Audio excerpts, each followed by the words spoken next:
दोस्तों, जब हमारे पेट में बहुत तेज दर्द होने लगे और हमारी पुरानी हिस्ट्री हैवी अल्कोहल इंटेक की हो, या फिर गॉल ब्लैडर में स्टोन हो, या फिर ट्राइग्लिसराइड हमारा बहुत बढ़ा हुआ रहता हो, तो क्या हमको ये समझना चाहिए कि ये पेट दर्द एक एक्यूट पैंक्रेatitis की निशानी है।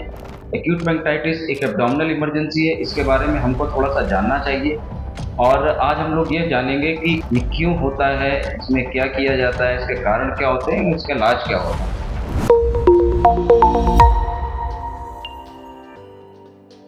दोस्तों नमस्कार, मैं doctor Gyanendra Kumar Gautam, director life saver ICU critical care physician intensivist, Sharda Nagar Kanpur. दोस्तों, एक्यूट पैंक्रेatitis एक एब्डोमिनल इमरजेंसी है और काफ़ी केसेस में जब ये सीवियरिटी इसकी बहुत ज़्यादा हो जाती है तो ये आईसीयू एडमिशन भी हो सकता है और इसमें लाइफ सपोर्ट सिस्टम की भी ज़रूरत पड़ती है। सबसे पहले तो ये क्या होता है, पैंक्रियास एक ग्लैंड है जो पेट के आसपास पाया जाता है। एक छोटी डिओडिनम के आसपास एक पैंक्रियास ग्लैंड होती है जो कुछ हार्मोन्स और कुछ एंजाइम्स सिक्रीट करती है, इंसुलिन सिक्रीट करती है, फैट और प्रोटीन को पचाने वाले कुछ एंजाइम्स भी प्रोड्यूस करती है। एक बहुत वाइटल ऑर्गन है हमारी बॉडी का, जिसको बहुत कम लोग जानते हैं। तो उसमें या फिर उसके आसपास जब सूजन आती है, इन्फ्लेमेशन हो जाता है, या फिर उसके सेल्स में कोई इंजरी होकर के डेड होने लगते हैं, जिसे नेक्रोसिस कहते हैं, इन्फ्लेमेशन या नेक्रोसिस होने लगती है, तब ये एक्यूट पैंक्रेatitis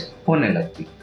इसके बहुत सारे कारण होते हैं दोस्तों, हम लोग पहले जानेंगे कारण क्या होते हैं, पर मुख्यतः 3 कारण बहुत ज़्यादा कॉमन है।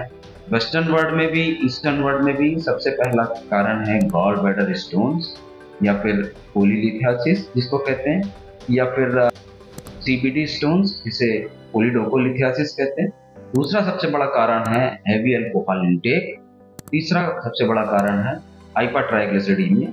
बाकी और सारे कारण भी हैं, जैसे हेपेटाइटिस वायरस, ये सब भी हो सकते हैं और बैक्टीरियल इन्फेक्शंस भी कारण हो सकते हैं। बहुत सारी ऐसी ड्रग्स हैं जो कि लंबे समय लेने पर पैंक्रेatitis प्रोड्यूस कर सकती है, जैसे ओरल कॉन्ट्रासेप्टिव सोडियम वेलप्रोएट जो सीजर्स में या झटके में दी जाती है, या फिर स्टीरॉइड्स लंबे समय से चल रही हो, आपकी डायबिटिक्स जैसे कि फ्रूसामाइड ज़्यादा दिनों तक चल रही हो, तो वो भी एक पोटेंशियल कॉज होता है एक्यूट पैंक्रेatitis की। या फिर टॉक्सिन्स है जैसे ऑर्गेनोफॉस्फोरस पॉइजनिंग और मशरूम पॉइजनिंग में भी ऐसा हो सकता है। कभी कभी स्कॉर्पियन बाइट में भी, बाइट्स में हो जाता है, जो इंसेक्ट है उसमें भी दोस्तों ये हो जाता है। दोस्तों, हम लोग इसको पहचानते कैसे हैं? ज़्यादातर केसेस में एक एब्डोमिनल अल्ट्रासाउंड किया जाता है, उसमें देखा जाता है पैंक्रियास में कोई इन्फ्लेमेशन या उसके आसपास कोई फ्लूइड कलेक्शन तो नहीं हो रहा है। और यदि अल्ट्रासाउंड से नहीं समझ में आता तो फिर हम लोग एब्डोमिनल सीटी या फिर एब्डोमिनल एमआरआई भी कराते हैं। दूसरा, जो ब्लड से सैंपल्स लिया जाता है उसमें सबसे कॉमन है सीरम अमाइलेज, लाइपेज और सीरम कैल्शियम। ये सीरम अमाइलेज, लाइपेज ये 3 गुना लगभग बढ़ जाता है और सीरम कैल्शियम लोअर डाउन होने लगता है ऐसे केसेस में। तो मानते हैं कि ये एक क्लिनिकल डायग्नोसिस बन जाती है ब्लड इन्वेस्टिगेशन से, फिर रेडियोलॉजिकल डायग्नोसिस बनती है अल्ट्रासाउंड और सीटी स्कैन से। तो दोस्तों, इसकी सीवियरिटी क्या होती है? ये एक माइल्ड, मॉडरेट, सीवियर में प्रेजेंट कर सकती है। माइल्ड केसेस में क्या होता है कि कोई भी पैंक्रियास के आसपास लोकल कॉम्प्लिकेशंस नहीं होते, या फिर सिस्टेमिक कॉम्प्लिकेशंस, पूरी बॉडी में कोई कॉम्प्लिकेशन नहीं होता। थोड़ा सा दर्द होता है पेट में और जो कि समय के साथ रिजॉल्व कर जाता है यदि वो माइल्ड है और प्रोग्रेस नहीं कर रही है। मॉडरेट में क्या होता है कि सीवियर पेन तो होता ही है, साथ में आपके लोकल कॉम्प्लिकेशंस या सिस्टेमिक कॉम्प्लिकेशंस भी हो सकते हैं। और ऑर्गन डिस्फंक्शन, जो दूसरे ऑर्गन्स हैं जैसे कि लंग हो गया, हार्ट हो गया, आपका किडनीज हो गई, ये भी इन्वॉल्व हो सकते हैं। पर वो मॉडरेट केसेस में उनका जो डिस्फंक्शन है वो 48 घंटे के अंदर ठीक हो जाता है।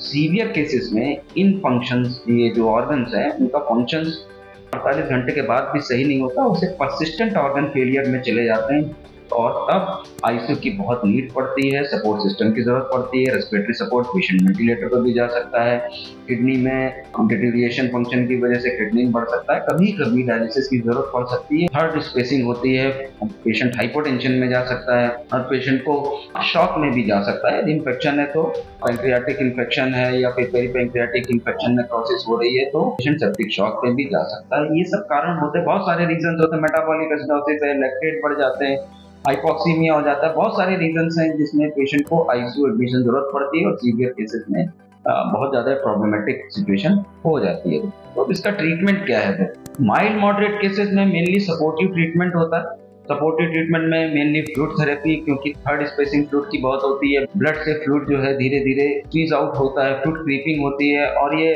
पोटेंशियल स्पेसेस में जैसे कि प्लूरा जो होती है, हमारी लंग्स में कवरिंग होती है, वहां भरने लगता है पानी, या फिर हमारे पेट में जिसे एसाइटिस कहते हैं वहां पे भरने लगता है और ब्लड से कम होने लगता है, जिसकी वजह से पेशेंट को फ्लूइड की नीड बहुत ज्यादा बढ़ जाती है। तो फ्लूइड थेरेपी एक बहुत बड़ा ट्रीटमेंट है और इसको थोड़ा सा बहुत ही स्पेकुलेटिव फ्लूइड ट्रीटमेंट देना है, जो कि गोल डायरेक्टेड भी हो और पेशेंट की डेली नीड से भी मैच कर रहा हो, ऐसा फ्लूइड ट्रीटमेंट देते हैं। दूसरा एक वो है न्यूट्रिशन। न्यूट्रिशन पेशेंट को, हम लोगों को एक मिथ है या भ्रांति है, यदि पेशेंट को पेट दर्द हो रहा है तो उसको न्यूट्रिशन नहीं देना है। तो ये कोई भी पेशेंट यदि आपका क्रिटिकली इल है तो उसको न्यूट्रिशन की बहुत ज़रूरत है। यदि न्यूट्रिशन आप सही से ऑप्टिमम नहीं देंगे, टाइम से नहीं देंगे, तो वो अंडर न्यूट्रिशन की वजह से भी जो उसका डिजीज प्रोसेस है वो सही नहीं होगा। तो न्यूट्रिशन बहुत इंपॉर्टेंट है। वो तब देते हैं, हम ओरल दे सकते हैं या पैरेंटल दे सकते हैं। ओरल तब देते हैं जब पेशेंट का एब्डोमिनल पेन कम हो जाए, 48 घंटे के अंदर पेशेंट सही फील कर रहा हो, नाजिया वॉमिटिंग ये सब ना हो रही हो, पेन काफ़ी सबसाइड कर गया हो, तो हम ओरल फीडिंग या नेजोगैस्ट्रिक फीडिंग भी स्टार्ट कर सकते हैं। और यदि 48 घंटे से लेकर के 5 दिन तक हम उनकी कैलोरी मीट नहीं कर सकते इंट्रल न्यूट्रिशन से, तो हम पैरेंटल न्यूट्रिशन में जाते हैं। इंजेक्शन के थ्रू कुछ न्यूट्रिएंट्स दिए जाते हैं जिससे कि उसकी एनर्जी रिक्वायरमेंट्स मीट हो सके। तीसरा है पेन किलर्स। पेशेंट को पेन होता है तो उसका पेन फ्री होना बहुत ज़रूरी है। यदि पेशेंट पेन फ्री नहीं हो पाएगा तो उसके रेस्पिरेशन में प्रॉब्लम होती है, सांस लेने में दिक्कत होती है, पेशेंट पूरा सांस नहीं ले पाता, जिससे की वजह से बेसल एटिलेक्टेसिस हो जाती है और लंग्स के नीचे का हिस्सा उसमें हवा कम होने लगती है, जिसकी वजह से वहाँ पर इन्फेक्शन होने के भी चांसेस होते हैं और हाइपोक्सीमिया, ऑक्सीजन का लेवल कम होने लगता है। तीसरा है कि पेशेंट को मोबाइल रखें, उनकी फिजियोथेरेपी कराते रहें, और जो मॉनिटरिंग करनी है मॉनिटरिंग भी करें, जिससे कि एब्डोमिनल गर्थ मॉनिटरिंग, जिससे कि हमको पता लगे कि कोई लोकल कॉम्प्लिकेशंस या एब्डोमिनल कंपार्टमेंट सिंड्रोम तो नहीं हो रहा है। तो ये मॉनिटरिंग एब्डोमिनल कंपार्टमेंट सिंड्रोम को बचाने के लिए, और लोकल कॉम्प्लिकेशंस जल्दी से आपको पता लग जाए उसके लिए vitals monitoring and abdominal girth monitoring, ये सब मॉनिटरिंग करी जाती है। तो ये हो गया कंजर्वेटिव ट्रीटमेंट। दूसरा एक सपोर्टिव या कंजर्वेटिव ट्रीटमेंट के बाद जब डेफिनेटिव ट्रीटमेंट में क्या होता है कि यदि किसी पेशेंट को पैंक्रियाज के अराउंड कॉम्प्लिकेशंस आने लगे जो कि आपके ऑर्गन सिस्टम को दिक्कत करें, या फिर वो इन्फेक्शंस कलेक्शंस में इन्फेक्शन आ जाए, जैसे कि एक्यूट पैंक्रियाटिक नेक्रोसिस होने लगे, और वो नेक्रोसिस जो है वॉल्ड ऑफ नेक्रोसिस हो जाए, जिसकी वजह से जो ऑर्गन है, आसपास के ऑर्गन है, उसमें प्रेशर आने लगे, तो फिर वहां पर हमको परक्यूटेनियस इंटरवेंशंस करने पड़ते, परक्यूटेनियस ड्रेनेज करना पड़ सकता है, या फिर सर्जिकल नेक्रोसेक्टमी करनी पड़ती है।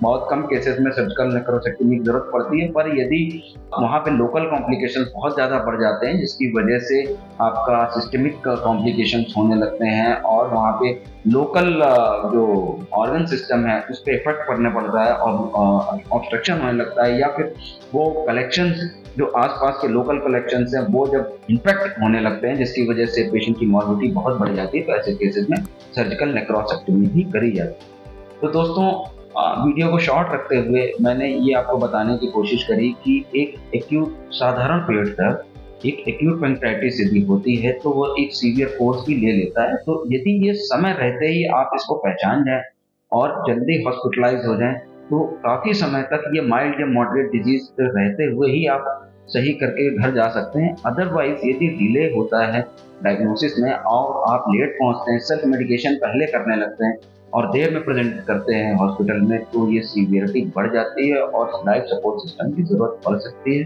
तो इसीलिए आप कुछ भी, आपको ये छोटी सी भी कंप्लेंट हो तो 2-3 दिन के से ज़्यादा आप समय न लें, अपना सेल्फ मेडिकेशन ना करें और तुरंत डॉक्टर को दिखाएं और अपनी डिजीज़ को डायग्नोज कराएं, जिससे कि आपका आईसीयू एडमिशन हो सके। इसी के साथ मैं वीडियो को समाप्त करता हूँ। धन्यवाद, नमस्कार, जय हिंद।